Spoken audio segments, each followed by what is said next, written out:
Next in the tank is an innovation in healthy vending. I'm Peter Shapiro. And I'm Stuart Shapiro, and we're based in Havertown, Pennsylvania. And if you can't tell already, we're brothers, seeking $250,000 for a 6% equity stake in our company, Bleni Blends. The future of food is unattended retail.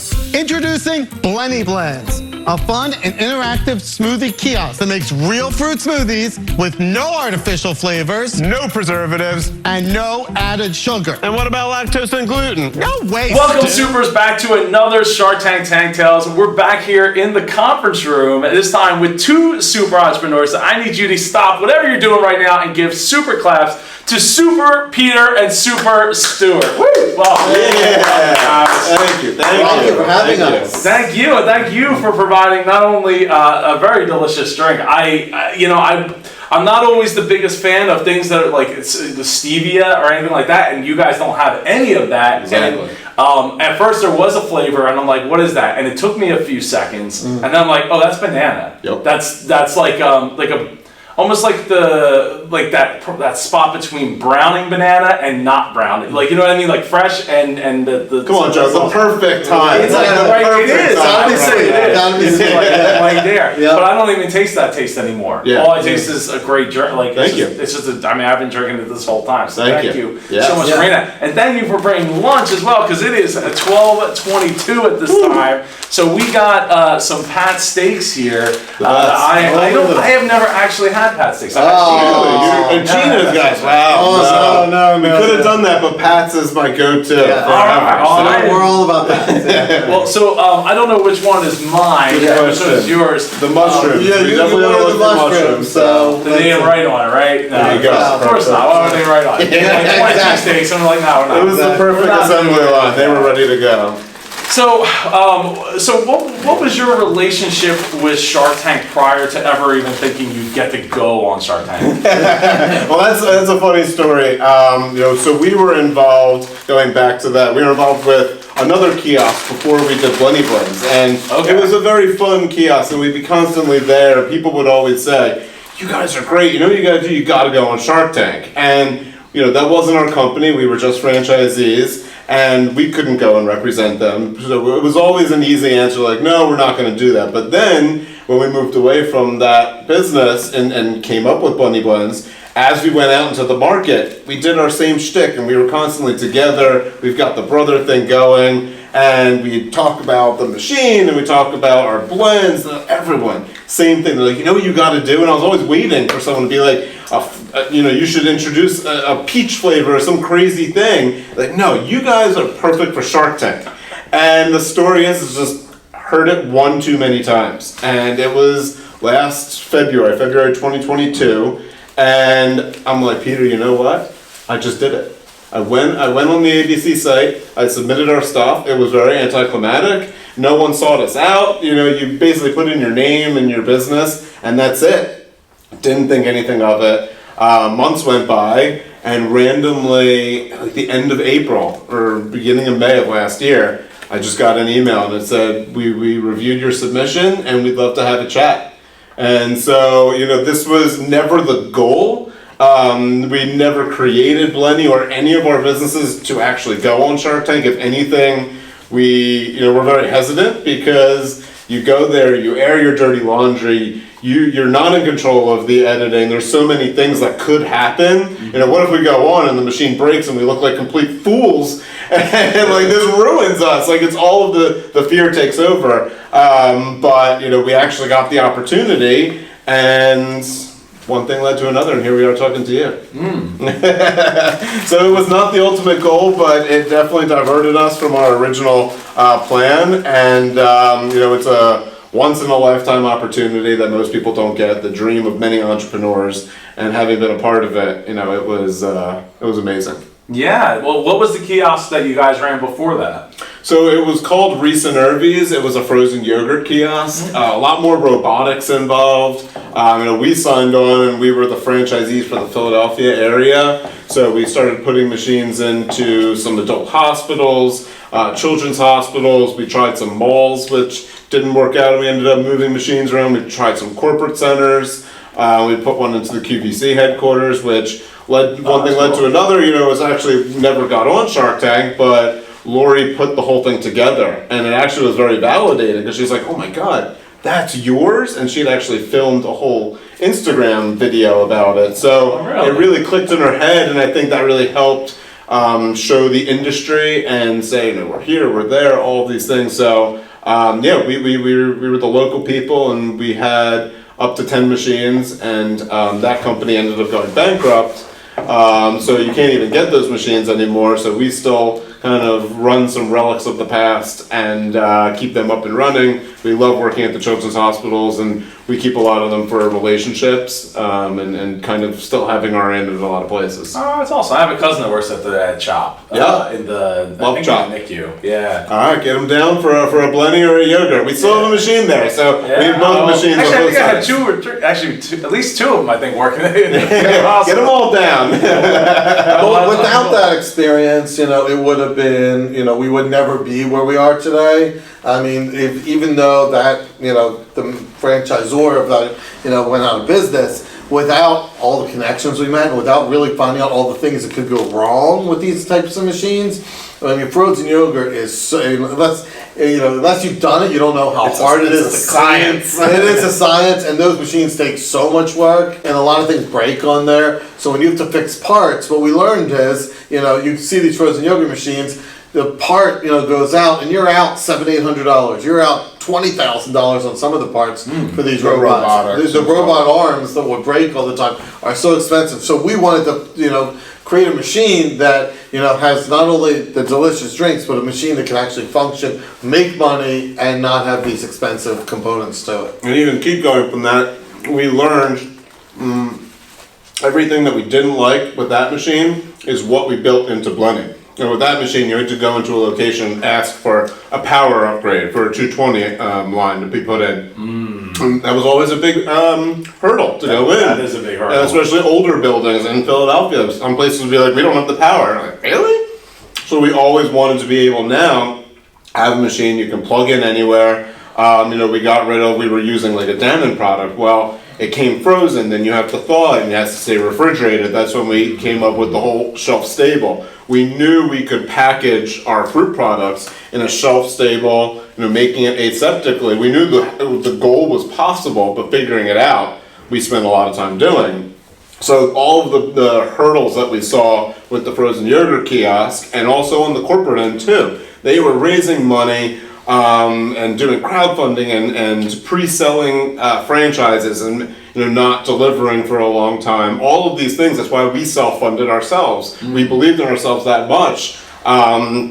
So it was all around, the whole experience we learned from. It's so cliche, and I hate saying cliches, but the failure that was, what we learned and gained, and also the network of operators that using those operators around the country is what launched us with Bleni. We had friends in other states and other cities, and we were like, all right, don't even purchase a machine. We'll give it to you to try it out. We'll learn this together over the next year or two and build this into a big thing. That's exactly what we did. So we had people we could call on and still do. Absolutely. There's no failure, just lessons, right? Exactly. And some lessons are more expensive than other lessons. Amen. And it goes along with the whole, the 3 resources we have: time, money, and energy, right?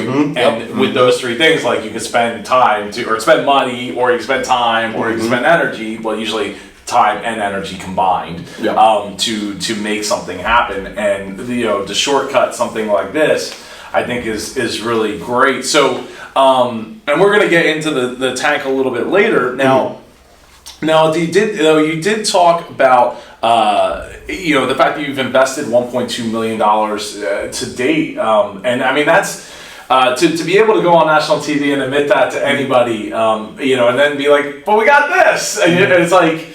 That's a tough mental gymnastics to have to work through, I would, in my mind, for anybody to have to think like, what's everyone going to think about that, I mean, we saw it as just, at the beginning, I would say, oh my God, Stu, we're going to be telling the world exactly all these details, but we saw it just as we're telling the world that we're all in this. And Stu and I were very open, and we tell everybody, all this about all the lessons we've learned, but it also goes with all the successes we've had. We've been able to, be in the real estate business, make good money with that, and roll those profits into this new business. So we believe in ourselves, and we've done very well in a lot of businesses, and we've been able to take those profits every time and move them to something bigger and better. And we were just showing the world that yes, we've made this in these other businesses, but now we're going to put it all into this and really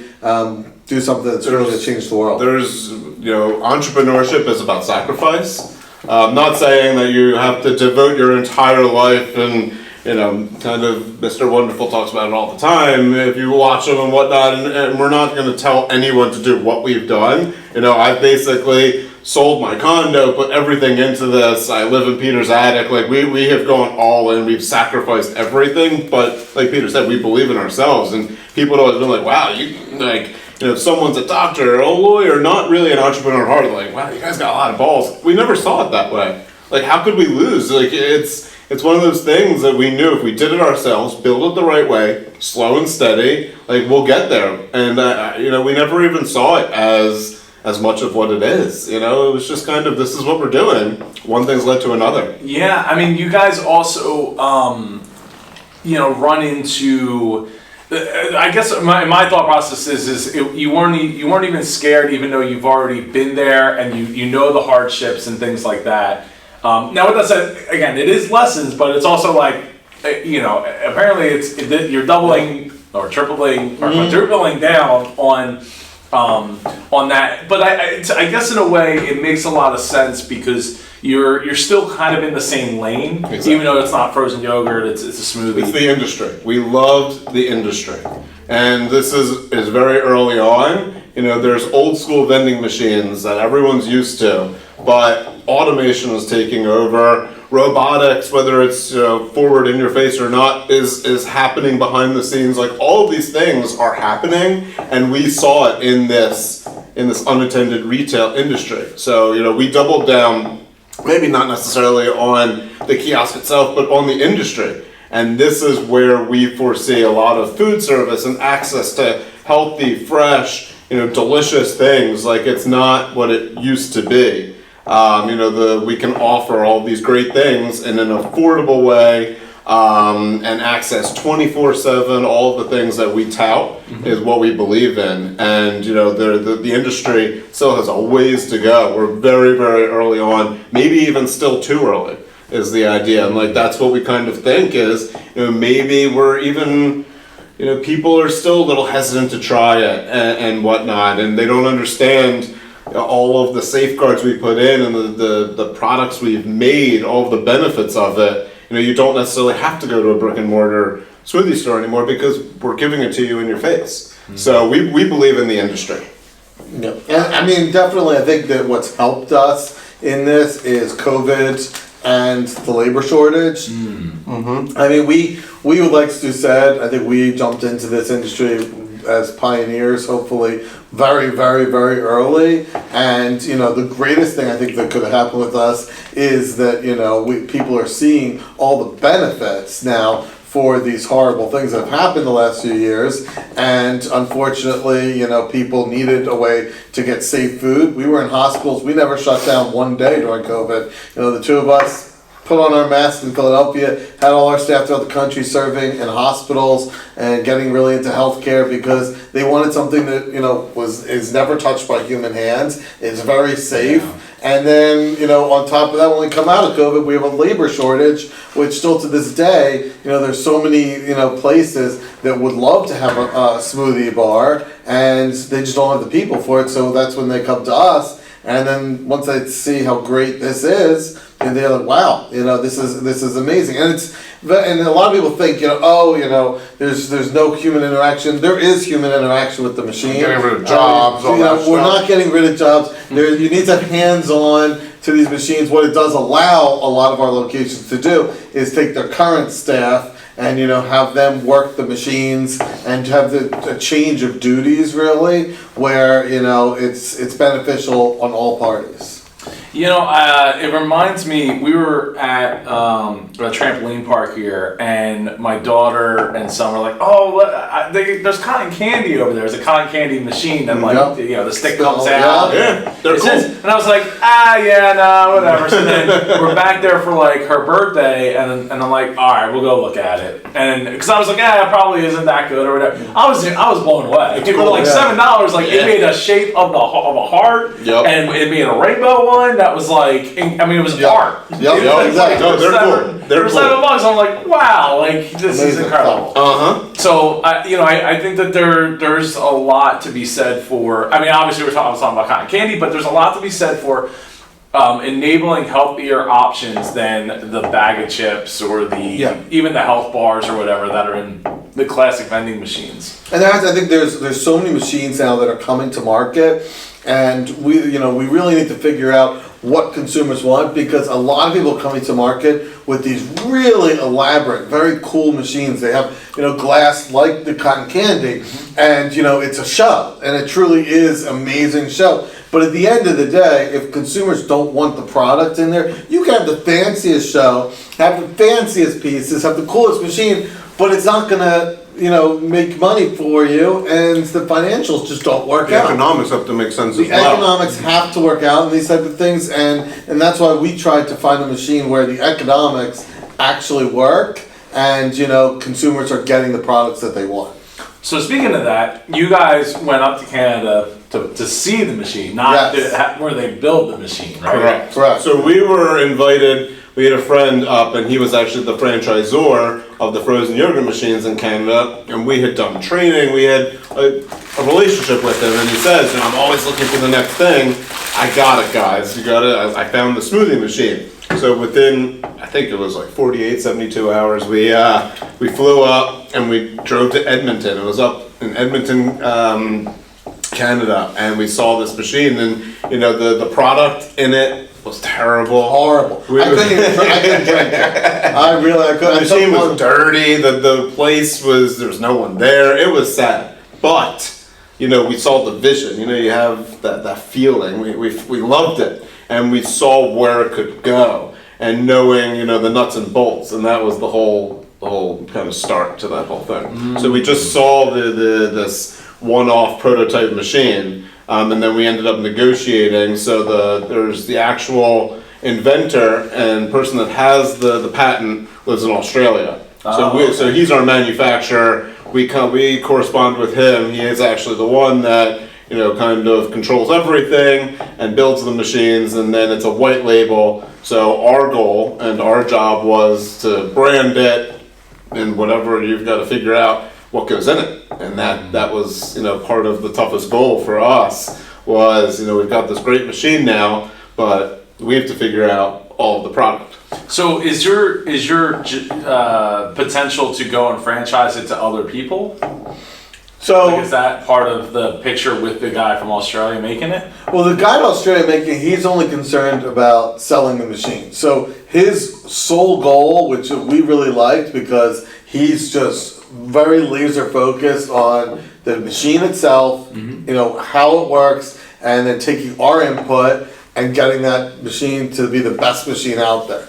He then leaves the We're not part of his company, he's not a part of ours, and we're always open to it, but everyone has their roles. Right. So he's laser focused on the machine, and then we take delivery of that machine, and then we do everything to it. So we, wrap it, we tell him exactly what to wrap. They come over, they're in the Bleni branding, and then we put in our fruits, we, put, anything special that we want on our screens. We do the whole package. And then we sell some machines, so people can come to us, like we discussed on Shark Tank, and they can buy the machines from us, buy the fruit, and then they sell it. Or we have company-owned machines that are out there that we have people servicing for us, or location servicing, and then we keep all the profit. So, would you like that? I forgot my belt. I had to bring it, especially after the Dr. Bobby interview. I was like, I forgot my belt. It's on the other side. Should have did that. Well, so all right. So going back to Shark Tank, how did you guys go about preparing your pitch, and balancing that with? Because do you guys have other jobs still at this point, or is it just this? So I have. This is a full-time job. Okay, I don't mean to I hate the word job. More than Is it only this? And I ask that not because not because it's not necessarily big enough, but because you guys still gotta live too, right? Exactly. So I still have another company that is still producing revenue, which I can live off of, and Stu, like you said, lives in our house. Lives on top of. He just lives right there, which has been great. I mean, living off the land. One of the stories on Shark Tank that didn't get in there, but the reason that we got in this industry was, I was looking for something to do. My younger son has a severe form of epilepsy, and he will never be able to be by himself, in life. And so I was always thinking, what would be really cool for us to do and have, Sawyer with us. And he always said, I like robots and stuff. And that's when we kind of came across this robotic frozen yogurt thing. So with that, having Stu move into our house really not only helps with the business side, but it is great to have an extra set of hands. And he's my kids. Look at him as uncle, big brother, everything possible. We're trying to get out, Joe. This is not ideal. The goal is, like I mentioned, it's about sacrifice, and we've made it this far. We got to see this to the end. But the goal is for Stu to have our house. I don't want. This is depressing. But luckily we are. I do have this other company that is producing revenue that we can all live off of. I mean, it's slowly dwindling off now over time, but at least we're able to live while we grow out this company. We want to put everything into this, so we don't want to take a dime out of this. We want to. We don't see building a company, by taking salaries and Right. if you see a company as a baby, you have to put everything into it. It's going to take a long time until that baby grows up where they actually start giving back. And it's always kind of been one thing after another that we're like, well, instead of taking a salary, we've got to buy more machines, or we've got to do, instead of buying X amount of fruit, we've got to buy this amount of fruit. So it's always been us putting in money to get to that next level, kind of, and we never have wanted to take on, an outside investor. We're looking at that now to really grow, but early on, we never wanted to do that until we felt we were ready. So it was always, a day turns into a week, turns into a month, turns into a year, and you just kind of roll with the punches. But we never saw this as, buy a few machines like a hobby. From day one, we had machines all across the country, and we see this all across the, North America. With Shark Tank, we've had people come to us from around the world. The Middle East has been a popular place. We have multiple people wanting Bleni to bring over there. There's just so many places that we weren't expecting. So we got that worldwide notoriety. And we think big. We're not one to take little risks. We're big risks. So you guys have rights to do that? Because the way that it sounded like on the show, you only had America or maybe North America. Yeah, so that was the hard part about the show. There was a lot of stuff in there that we kind of got edited out. And so, the big things I think that we would have liked to get in the process, one, a little bit more because people didn't get an understanding, I feel like, of what our exclusive rights even means. And so we can put machines all over the US and nobody can come in, but we can also place machines all over the world in addition to that. The other piece on Shark Tank that I apologize if I'm jumping ahead of your questions. Well, a little bit. But we wanted to keep people out. That was the idea. If we're building a brand, we wanted to make sure that we had the exclusive rights, and it's not going to hurt our brand by having other machines and other stuff. That's not how we see this working out. You have to build a brand, and that's what we did. So the idea, and we realize, there's going to be competition, and there's other types of machines on the market that do similar types of things, but all of our benefits we feel outweigh all those other machines. And more than keeping people out, we just throughout our businesses, there's been so many things that I think have led to confusion in the market. So let's say, there's somebody using the same type of machine in the US, but it's not our brand. People sometimes get confused, what is this? Is it something different? It looks the same, but maybe it is, maybe it isn't. So we wanted to be, very, very clear that if you see a machine like this, it'll have our branding on it. You know what you're going to get out of that machine. Yeah. And it's, we stand behind it. No, that definitely makes a lot of sense, and I think that's so. I guess before I go back to my question of how you balance the pitch and working on Bleni, working on your other or working through your other get off topic and all that. It's all right. What did how did you go about crafting the Bleni brand? So that was the big challenge at the beginning, because we had the technology, we got the rights to this technology, and then we were like, okay, now we got to actually create everything that goes into it, and we didn't want to slop it together and just throw things in there. So we hired a local company in Philadelphia. Their name is Elysium Marketing. They're right outside the city. We interviewed a lot of different firms, and we liked, at the time, it was all women that were assigned to our account. They really understood what we were looking for in our target market, and we immediately gave them the job, create a logo that is killer, and really create a brand and the image of the brand, and give us some great feedback on that. And so they came up with a whole wide range of things, and I can tell you, for one thing, we've worn a lot of t-shirts with a lot of logos for different businesses we've run. We get stopped every single time. Every day we wear these shirts. It is just, we love this logo, but all the time we get stopped. And on the back, the All's Well That Blends Well, they created that too. And we came together as a great team. We still use them for everything. At the same time, the hardest thing, everybody thinks about the machine, but the hardest thing is the actual fruit. And so, Stu was talking about early on, the fruit itself. And, we had to find a partner who could do what we wanted to do. There's very few people in the U.S. that actually will create an aseptically packaged fruit. And for the viewers that don't know about that, basically what it is we take the juices, the fruits, and they put it into a big vat, and then they mix it up, and then they take it to a high temperature, and then they put it in these bags where no air can get in.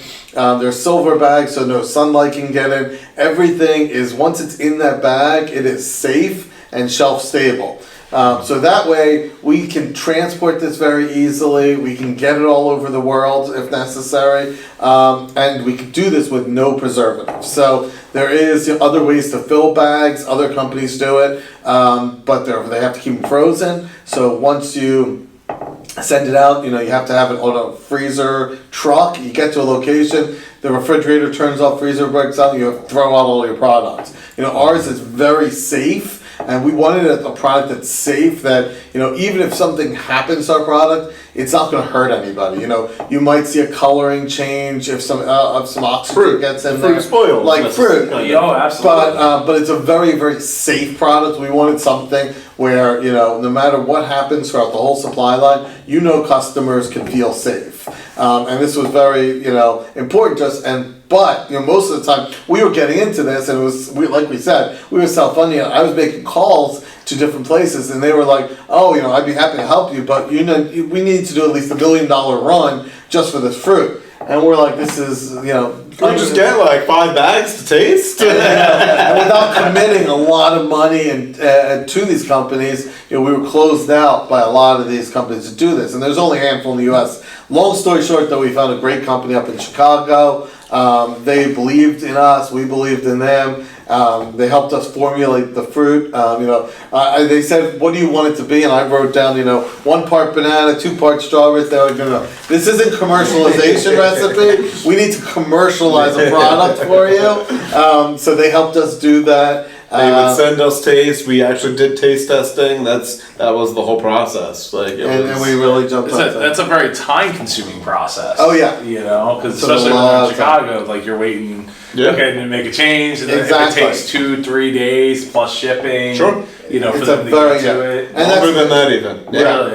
everything is months, not days. Months. Everything is months. These things For take on taste testing was once? All about the everything. whole process. Everything takes a long time. Okay, But all at right. the same time, we were building the machines, and COVID was rampant. So everything it's going to take 4 months. It took 8 months. So everything was happening in tandem. So it kind of worked out well. We had this end time frame that we thought. So we've got to get this to that point. But we had some time to work with. Things in 2020, 2021 were taking longer than expected. So.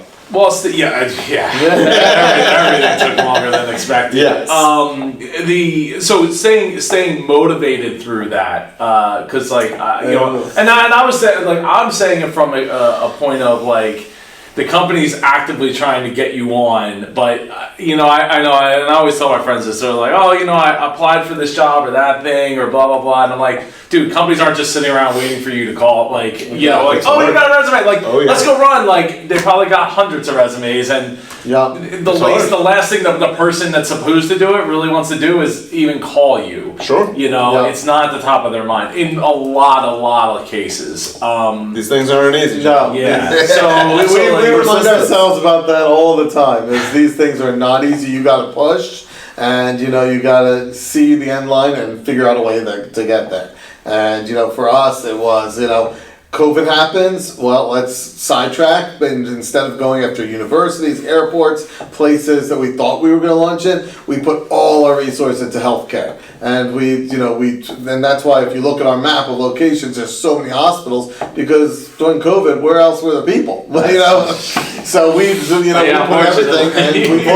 everything, and we made it happen, and that's what we did. We saw it as a strength and an opportunity. All right, so let's get back to preparing for the pitch and how you guys went down that.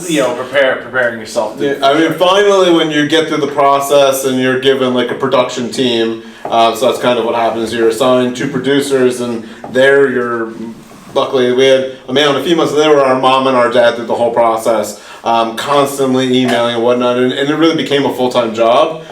So early on, and also the one thing that's always in the back of everyone's mind is everything can change. You can be dropped at any point. So you can put in all this time and even get to the final time. You can even get there and pitch, and you never actually make it on TV. So everything can change, and that's always in the back of your mind. But they definitely worked with us, and we put together a first draft of the pitch, and it was all our ideas, and you put it down on paper, and then they're professionals. This is what they do for TV, so it's instead of having these long drawn out paragraphs, let's more back and forth. So we would work with them over, and it took a while, and we would do videos of ourselves doing it, and it just constantly took on its form over 2-3 months, whatever it was. But we had I have it somewhere, the original draft, and it was fun.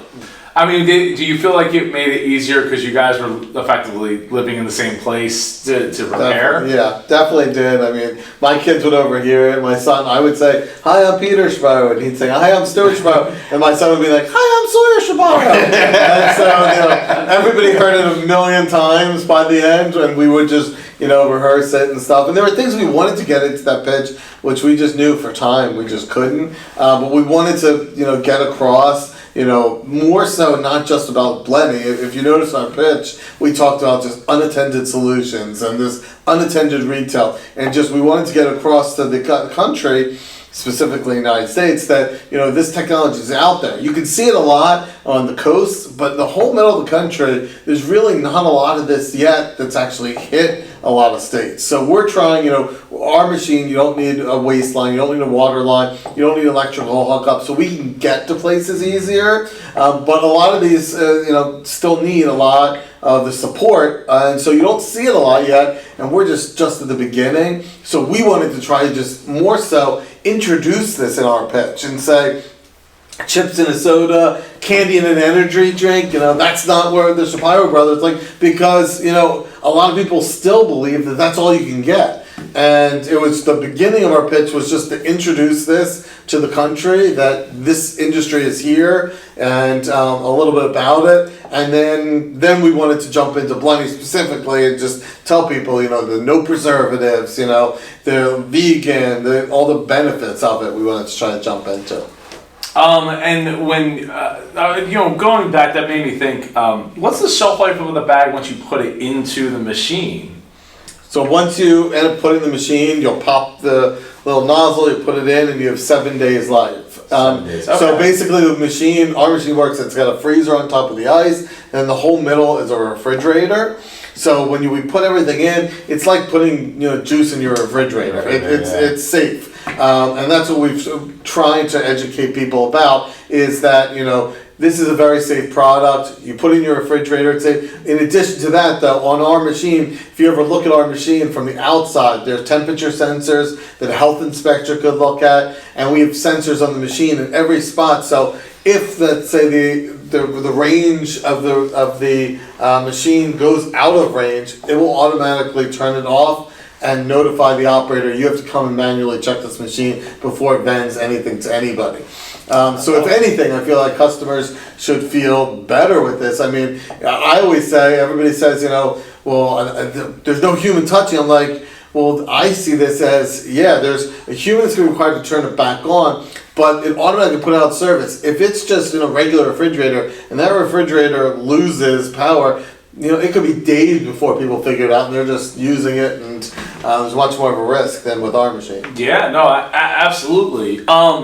So how did you guys go about coming up with your evaluation of $250,000 for 6%? Because you guys had already invested $1.2 million. You were valuing it at like 1.4666 repeating.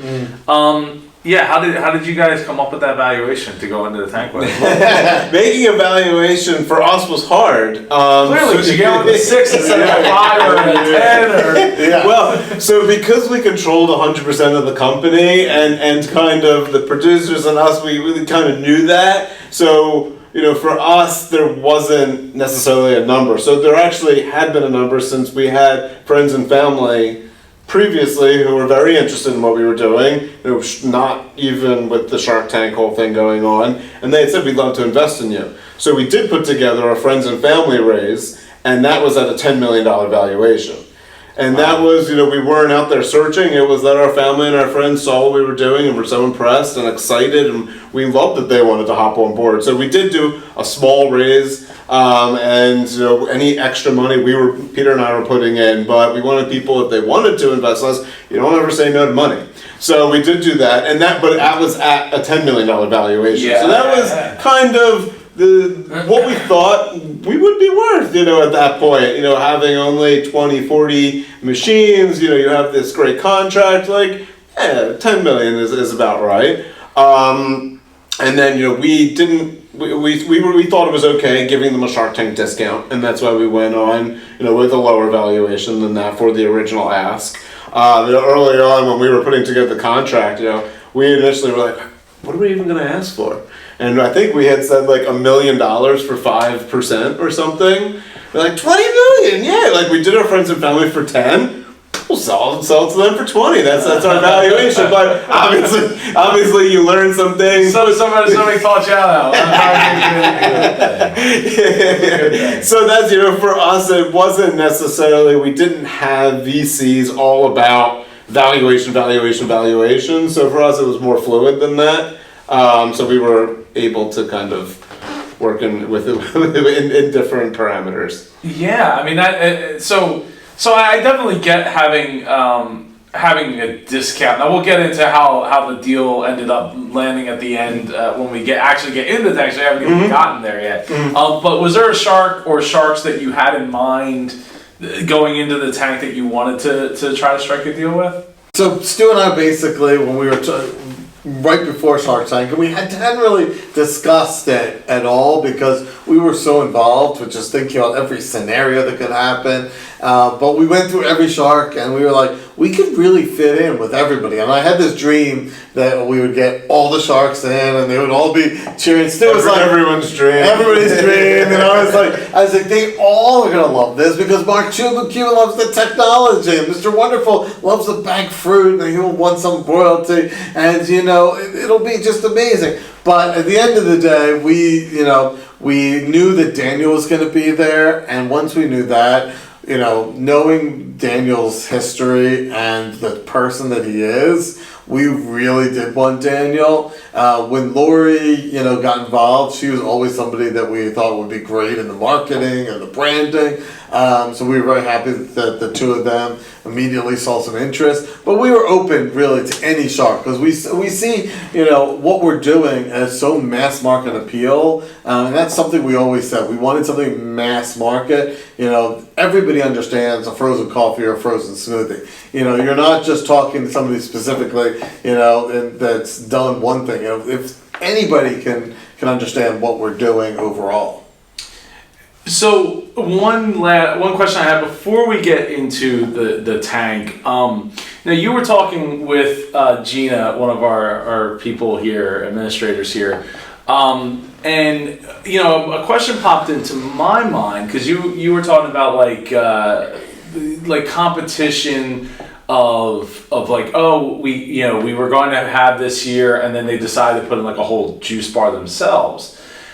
Is that like that's got to be a really big problem? Because you might be like, as a property owner, you're like, I don't know if there's really that much of a thing for blend, for smoothies or for it doesn't matter what it is, right? So okay, all right, we'll give it a try or whatever, and we do it, and then all of a sudden we see like that there's something there. It's like, oh well, why not? Why stop there? Why not have a coffee bar with smoothies or whatever? Like, is that one of the things of finding the right partners to place them? Yeah, I mean, these things happen, and things are in the works before we even come in that we don't know about. Yeah. So, plans take months and years, especially in these hospitals. What we really see is the opposite. We see a lot of the, Starbucks outposts, getting turned off and leaving. We're about to do a pilot in a hotel where they had a Starbucks and they're like, we just can't staff it. It's not making money. If we put a Bleni, it'll be 1,000 times better. So these things,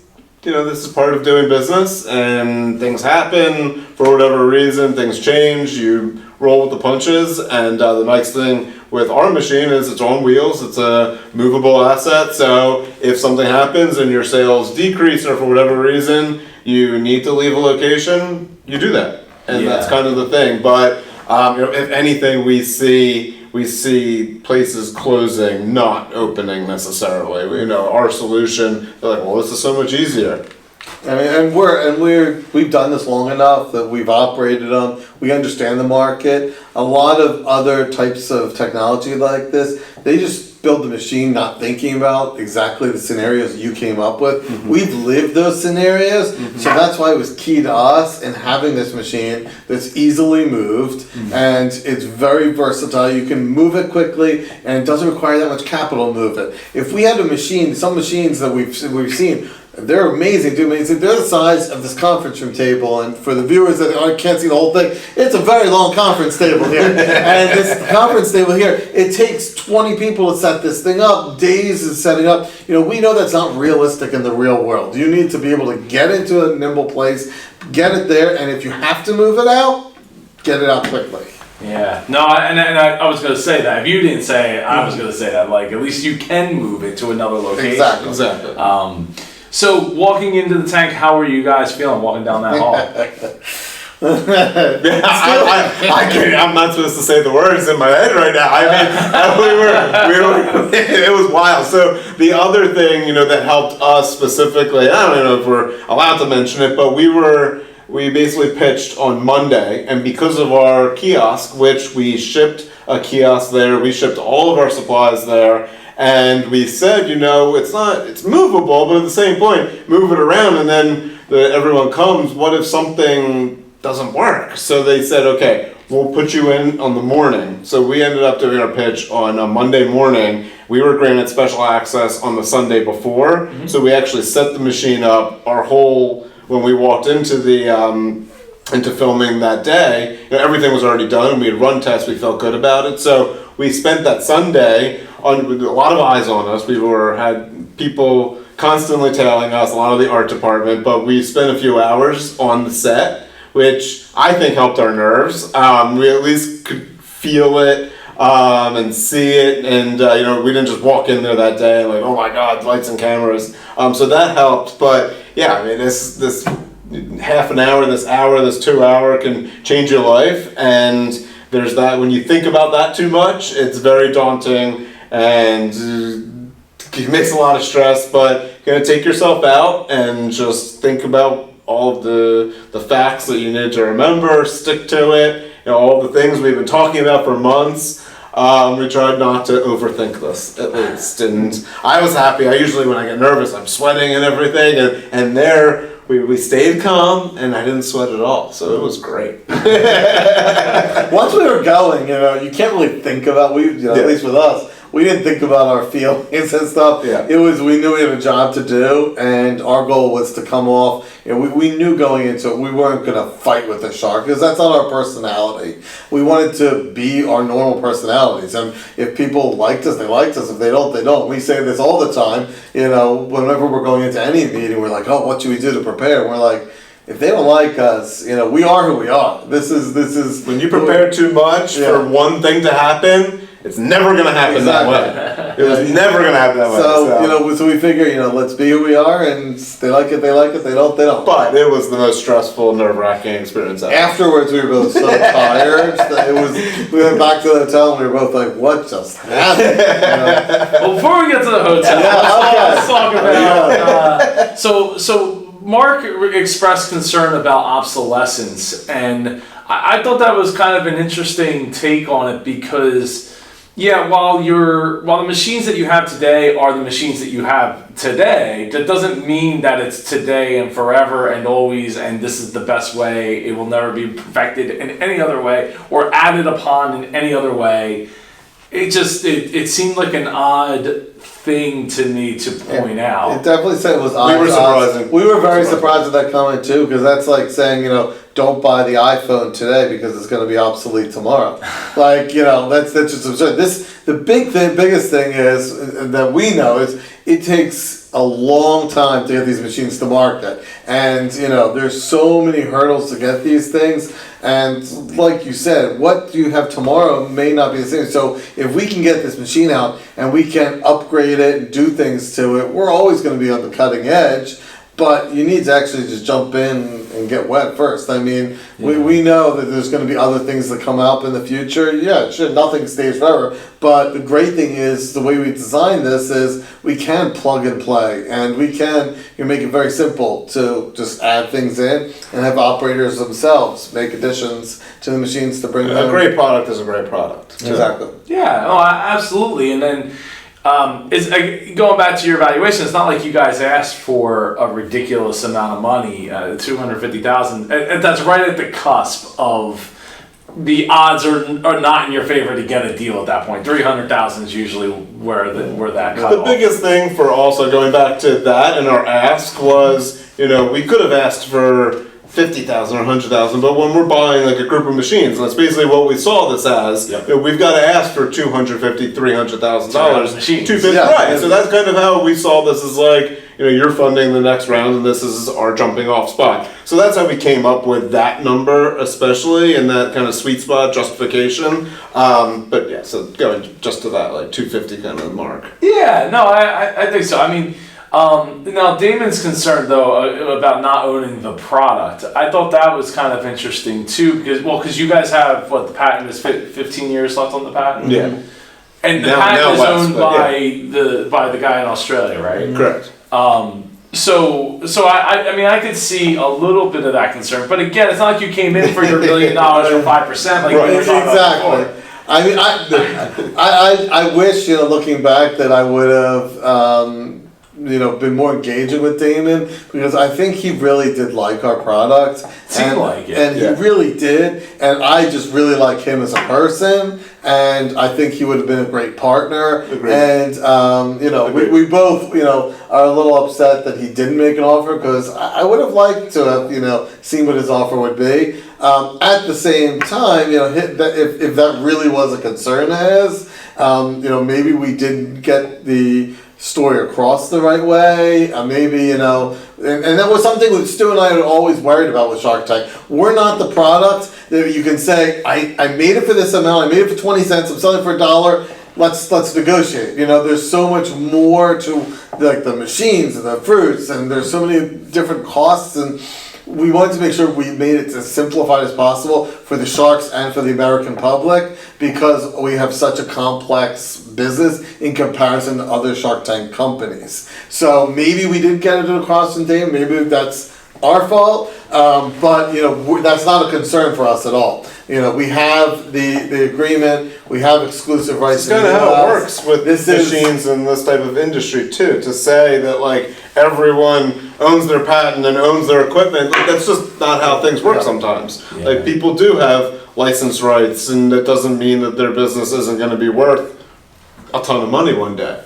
So, and we, you know, when you look, everybody says this, what's your cash burn and stuff, and you know, we're cash flow positive. We, you know, we have been since exactly.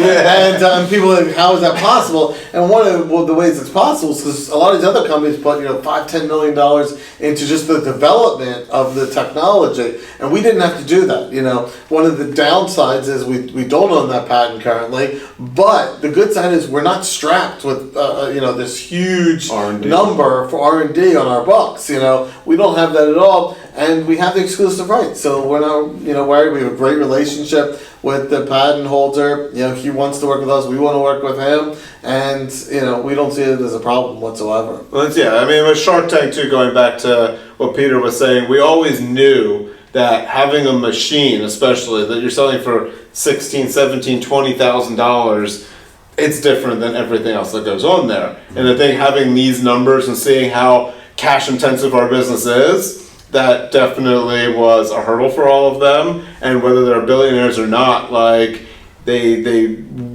maybe aren't interested in that type of business. So we always kind of knew where our weak spots could lie.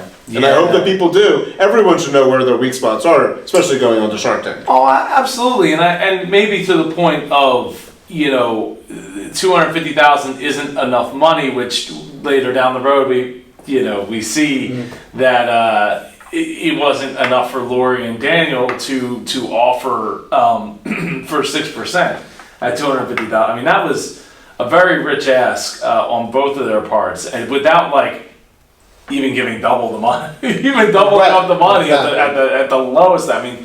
Yeah. What was that? 5 times the amount that you know, percentage that you were looking to give up, or 7 times? 6 times 5 is 35. Yeah, 6 times 5 is 35. So math. Or no, was it 30? It was 35. That's 30. But no, I know they asked for 35. But so it's like.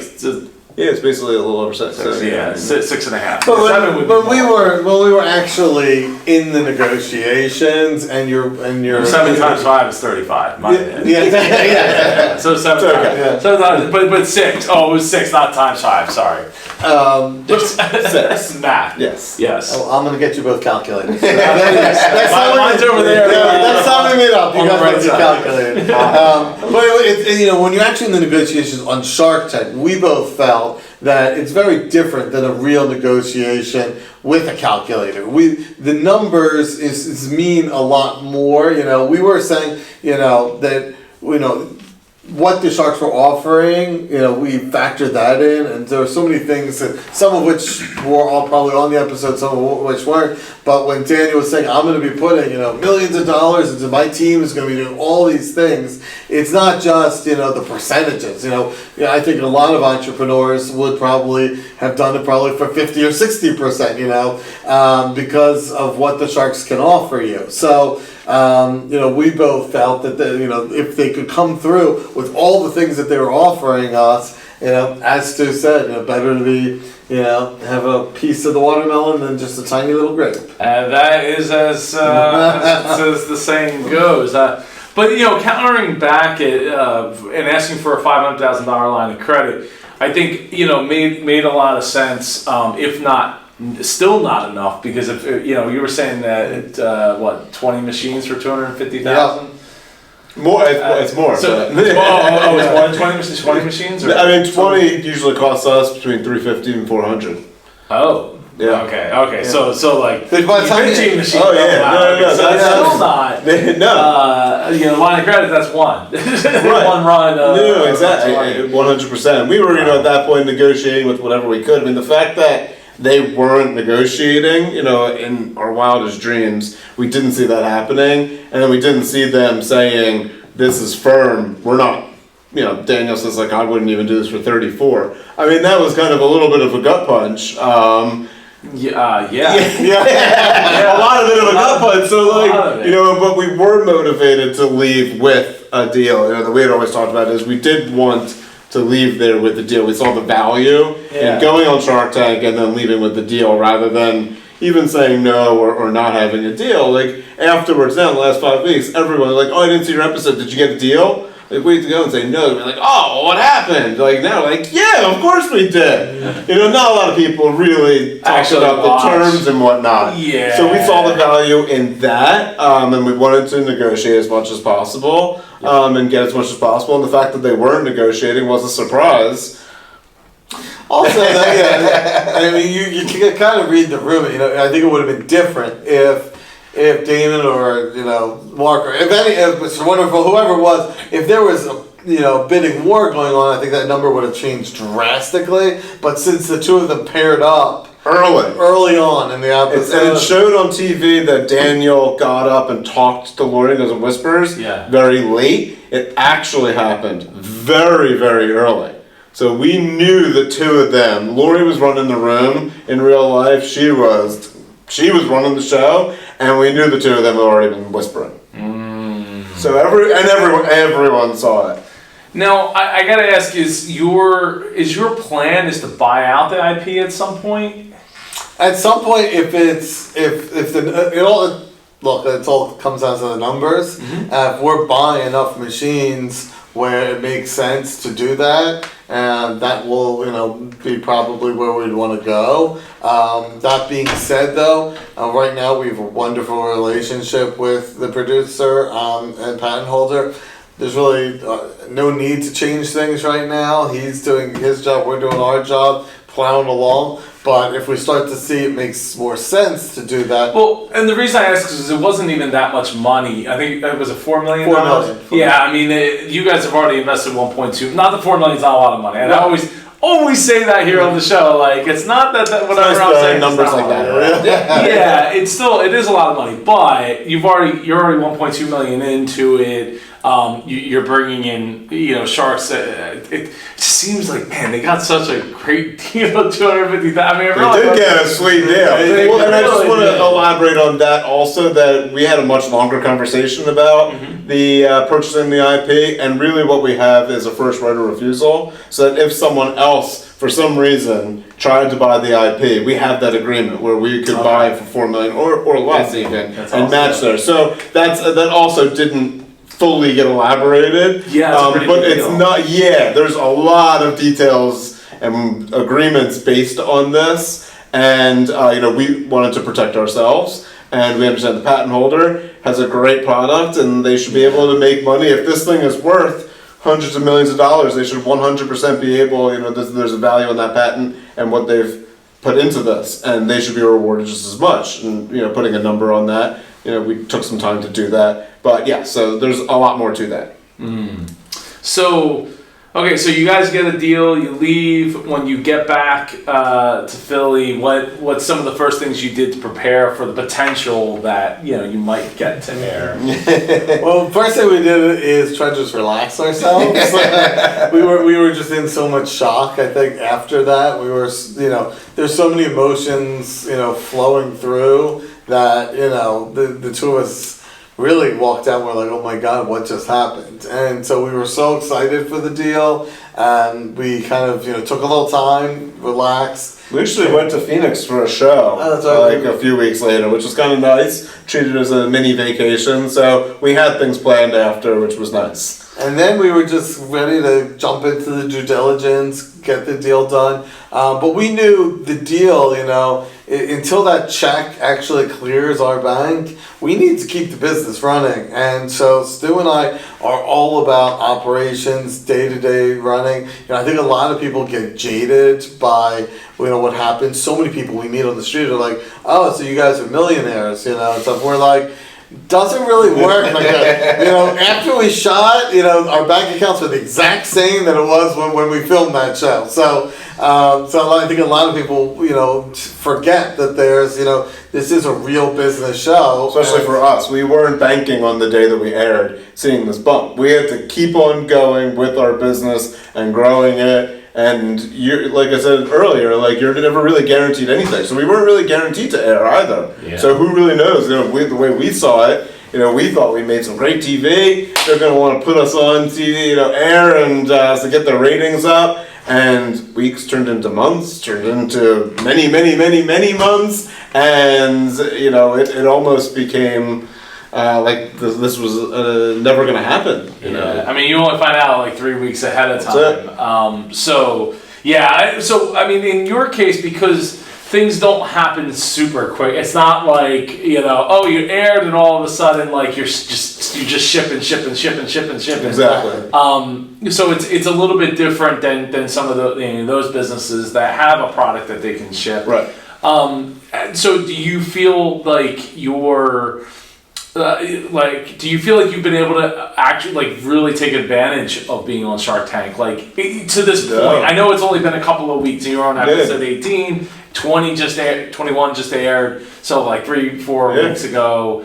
Do you feel like it's almost like you weren't able to capitalize as much as absolutely. I mean, it's maybe your mind wanted to believe, oh yeah. I mean, it was a big secret. We went to a bunch of internal showcases and stuff at these big companies, and we couldn't really mention it. We were in the promo in early September or something, so there was a little picture we could kind of feed to people, but you can't really talk about it. So, and it almost became, as we did say on the show, we had 20 machines. We had 40 at that time. We had 20 that had just been delivered. So, we were doing installs, getting those machines out, and that's all the things that we just kept on trucking along until we got the call that we were going to air. But we had been working with our sharks, and that kind of got dragged out for so long. So all of these things just felt like they were taking forever. So it almost felt like it was never going to happen. We weren't able to capitalize, and then you get that 3-week mark, and then the fun begins. Have you guys been able to close your deal yet, or are you still in due diligence? Still working. Still working. Okay. And did you guys have a launch party or a watch party or anything like that? We did. Yeah, it was great. It was we have machines at the YMCA's. Few YMCA's across the country. Our local YMCA allowed us to use their space. We had an amazing party there. It was unfortunately spring break, so a lot of our friends were like, "Oh, you chose the 1 week." I'm like, "We didn't choose that. They chose our air date." So we had a great party, and then that night, right after showing to midnight, we had 70,000 hits on our website.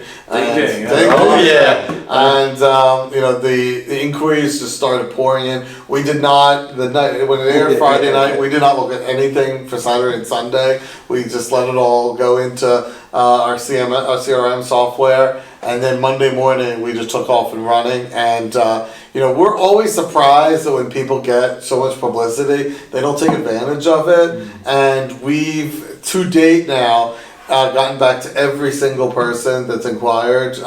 Personally, if somebody wants a call and they ask for a call, one of us will talk to anybody that calls us. My wife is working, 24 hours a day, getting back to people. And if somebody wants, any information, you gotta filter through everything, because obviously people just inquire for whatever. So it's all about filtering. But any questions people have, we've set up nonstop calls. That is also. I like the key point that you said there was you made sure to give yourself the relaxing time, both after Shark Tank air, or filming, and then airing. Because I feel like sometimes we don't give. Things over. I feel like we don't give ourselves enough space to be able to relax so that we can better process the things that are going on around us. And I think I commend you guys on doing that, and like, you know what, because the other thing is you didn't have a product to ship right then and there, so it's not like, oh man, I got, you know, the pizza pack, I got to back up all the pizza packs and literally like ship them, and then I'm out of pizza packs to ship. All right, I'm going to talk to Joe Parr. This guy showed Joe Parr, and then you know my new next order will be here in a day and a half, so I'll rest a little bit, and then the next gets here, shipping more, you know. So it is different in that regard, which so you know, I think was that part of the thinking logic process of going with something that was a robotic type of thing, like a vending type of machine for business, rather than something that was maybe more hands-on, like having your own yogurt stand or yogurt. We just take opportunities. We just felt, you know, one thing has led to another, and we've taken opportunities. You know, we haven't really been inventors where it's like, here's this need, let's build something to that. It was, we have this great, you know, the bones are there in this thing, and we can take it to the next level and get a mass market and be the first movers and be all of that. So, you know, as far as I say, you know, we haven't necessarily invented anything yet. We're working on, you know, now some new products and stuff, but gotten us to this point. It's always been, you know, you always meet people. It's all about relationships and getting out there and kind of having an opportunity that comes about, and you know, trusting in yourself to jump on a good opportunity and something you can stand behind. I mean, Stu and I think we're good listeners in that way, that in the business world. If somebody tells us something, we'll think about it. And I know, you know, Mark Cuban had brought up about minimums. You know, we should never be going into a location without a minimum. You know, what in our talks with our, you know, Lori and Daniel, they were very strong about minimums. And to use that as an example, you know, Stu and I do take to heart what people say, and we take all the best information and try to make good with that. We actually follow through on things. I feel like so many people say, oh, I'm going to do XYZ. They have 20 meetings during the day, but then they don't actually do anything. They have meeting, but there's no action. And you know, Stu and I are all about, we make a plan, and then the next day is action. And so whether, you know, tomorrow we'll be in our warehouse checking all the machines that are going out the next few weeks ourselves, making sure that everything is going to go right, and we plan to always be like that and take action. The other part is, I think that we want to be on the cutting edge of everything. We've had people solicit us after Shark Tank, as we expected, with putting THC in our drinks, putting in CBD, putting in alcohol, you know, every variation of what you could think of a smoothie, what you could do with it. And we want to take everything into consideration. You know, right now we see ourselves as a family-friendly product. We don't see doing that right now. But if there's something, like we could take the machine and do something else, and it's going to be on the cutting edge, we see that as the future, we're going to take that chance and do it. You know, the machine itself, we believe, is the future because of, you know, all the things we discussed today. But if there's other things that come up, we want to take those chances, be on the cutting edge. Well, speaking of, okay, so the THC thing, I definitely agree. A good friend of mine from around here just posted a picture of a THC machine in the mall, in a mall, I'm not going to say which mall, around here, and it was like, this doesn't seem like a good look for any of the businesses that are right there in the food court. Like, it just doesn't, we're just not there yet. It doesn't give the right impression. It's like having a cigarette machine there, basically, you know. Effectively, which, hey, that one, the way of the dodo. Like, I mean, I know what they are, but most people, you know, younger than me probably wouldn't, or much younger than me wouldn't. So, so speaking of the future, what does the future of Bleni look like to you guys? Also, exactly. I mean, we see Bleni Blends as not just maybe a kiosk company. Maybe it is, but maybe Bleni Blends, you know, takes. We were at a showcase, and this person said, you know, is there a vending company that is only in vending? And like the first thing that comes to mind is Coke. We're like, no, Coke isn't a vending company. They have a million different products, and they have them bottled, and they have them fountain, and they have them in kiosks, and it's all over. So, you know, what are we necessarily? Like, we have these delicious blends, and part of being on the cutting edge of you know, having shelf stable not needing refrigeration and freezer, that whole supply chain that, is a very new thing in the US, but, is pretty prevalent all around the world. And having our suppliers and working on R&D, knowing that the future is looking to shelf stable. A lot of these big companies are trying to make products exactly of what we are right now. We're way ahead of everyone.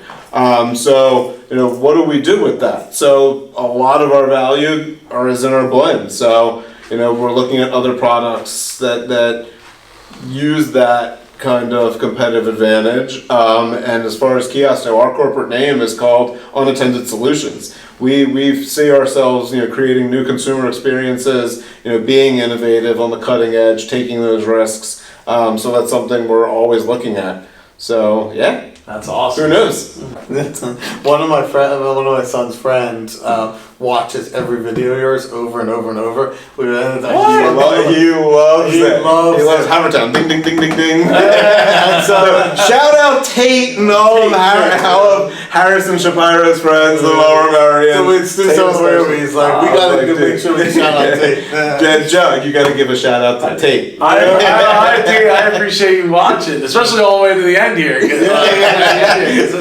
I know this is a long interview, and I appreciate you watching all the videos and being a part of the super community and letting other people know about it. Speaking of which, how did you guys find out about my video? Or did you already know about it, or my channel? Yeah, so we had heard of your channel, but then it was one of our employees that came to us right after Shark Tank, and we, the minute I must have been the minute you uploaded your video, she immediately said, Joe uploaded an email. And I this is great. I hadn't seen it.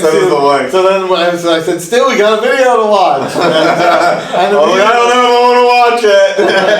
And immediately when we watched and you said, come have steaks, we were like, we gotta have steaks with Joe. This is what we're gonna do. Oh, that's awesome. That's awesome. Yeah. I mean, I think it's always interesting when I hear about those types of things where people are like, oh, they sent, I got a bunch of text messages. You gotta check out this video. So to all the Shark Tank entrepreneurs out there that haven't reached out yet to come on the show, like I'm pretty confident you probably have seen the video or know of the video. Mm-hmm. So it's always interesting to me to see who reaches out, who doesn't reach out, and all that. And I love and appreciate you guys coming over here. I'm glad we got the hot cheese. Thank you for bringing it over. No, it was good. I am too. I was very much looking forward to it. Yeah. It's been a while since I've had Glad you mentioned really good that. cheesesteak. Yes. Yeah, no, absolutely. And so I love the fact that I get to have these conversations and get to make these friendships and relationships, and then bring more information to the super community. And to me, like, that's it's all about learning, right? I always say in like every video, it's like I'm learning, you're learning, like we're learning together. It's not just about me teaching, because I don't know anything about I know very little about the vending industry, let alone the robotic vending. Other than hey, there was a cotton candy machine that was like blew me away, and it was cool. Yeah, there's cool stuff out there. Yep. Yeah, there is some really neat stuff out there. So. So I really appreciate you guys taking the time today, and I appreciate you guys watching all the way to this point. Us too. Before we wrap up and go into any final thoughts you guys have, what was your dreams growing up as kids? I was very open. Like I always liked to sell stuff. I mean, I remember as a kid, I always wanted to be number one in selling newspapers and magazines in the elementary school and stuff. I love traveling. I love doing different things. I really didn't have this true, and I still feel like, and it must be that I was always an entrepreneur, because I'm open to anything really. My wife says I have a midlife crisis every 5-10 years. But I always just like whatever, new things. Once, it's not that I get bored of it, but once I see a new opportunity present itself, I'm all over it. So, with my occupation, I never grew up thinking that there was going to be one specific thing. I was just open to doing lots and lots of things. Yeah, I mean, I think both of us were never desk job type of people. It's like Peter, I traveled a lot, and there was a point where I was going to move down to Rio and open up a hostel and all, like the same kind of thing. Like you have these opportunities that come about, and you work through it, and some work out and some don't. And as you get older, your priorities change and things are either more real or not. You have these pipe dreams that are really cool, but I don't know. I mean, our grandfather was a successful entrepreneur himself, so we always, I think, saw that, and that with hard work and sacrifice, and you can really build something. So we had that, kind of goal that you could kind of see, and that always kind of helped. But yeah, I mean, not specifically. I was never the type that was going to be a doctor, or our dad's a lawyer, and I never wanted to be a lawyer, that's for sure. Sorry, Dad. But yeah, I mean, I don't know. Well, well, thanks again for coming out, guys. Is there any last thoughts you'd like to share before we wrap up? No, it's a pleasure coming out today. Yeah. Stu and I, we always say whenever we do a new installation, and for anybody that actually, opens up a Bleni, Stu and I come out, we like to meet everybody. We try to do a local dish at each spot. And try to meet the people, and we've loved. I think the number one thing about this journey is meeting so many different people in so many different areas, and so today we can add that to our list. It was really just a wonderful experience, and we just can't wait to see what the future holds. Yeah, I mean, the Shark Tank was absolutely unbelievable, once in a lifetime, and for other people that don't take this opportunity and this 15 minutes of fame not that we're famous by any means, but you have to use this right now. We have this opportunity, and this window only lasts so long. So this is the good thing right now is we're trying to introduce Bleni and meet great people like you, and who knows where that all goes. So I recommend taking these opportunities and being able to really roll with the punches, and this has been amazing talking to you and the whole super community, and we'll be watching. Oh, thank you. Yeah, I mean, getting to talk to people has been the best part of my journey. When we were talking before about how, I had my podcast back in 2014, and it's like I wasn't making a whole ton of money from the show, but because of the show. But because of the show, I got paid more, or from the show, I got paid in people and in network and in stories and in validation in the things and thoughts that I've had thought and understood to be true for a long time, getting to validate that with people from literally all over the world. So I think that's, to me, meeting people is better than going to get to see things, in a lot of ways. Absolutely. So I've traveled a little bit in different parts of the world, and it's to me, it's really about what people that I get, what conversations that I get to have, more so than cool, I got to see this thing, Absolutely. wherever I am. Yeah. So, because I can take a picture of that, I can also just Google it and see the picture, oh, cool, there it is. Absolutely. That's neat. Not as neat as the relationships that come with it. So thank you guys again for coming. Thank you for the shirt. If you guys didn't notice that they brought me my own Bleni Blend shirt here, so I appreciate it, guys. And your amazing Bleni pen. And a Bleni pen, which writes very well. Everybody says they're always surprised. The Bleni pens write so well. If all else fails, we'll sell some pens. Looks